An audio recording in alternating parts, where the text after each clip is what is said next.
If you want to connect an external API like OpenAI, Stripe, or Google Places to your Base44 app, this quick tutorial will show you the easiest way to do it using built-in integrations and AI chat guidance.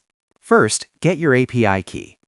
Log in to the third-party service you want to connect, for example, OpenAI, Stripe, or Google Places. Go to the Developer or API Settings section and generate a new API key. Copy that key and keep it secure. You'll need it in the next step. Now, open your project inside Base44. In the App Editor, look for the AI Chat panel. This is where Base44 helps you connect services automatically. Type a clear instruction. For example, connect this app to Google Places using the Places API new. The AI will understand your request and guide you through the setup. Next, it will ask for your API key. Paste your API key when prompted.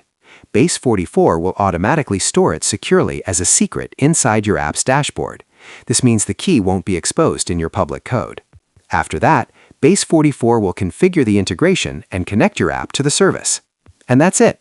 No manual backend setup, no complicated configuration. Using built-in integrations and AI chat is the fastest way to add APIs to your Base44 app in 2026. If this tutorial helped you, like and subscribe for more no-code and AI app building guides.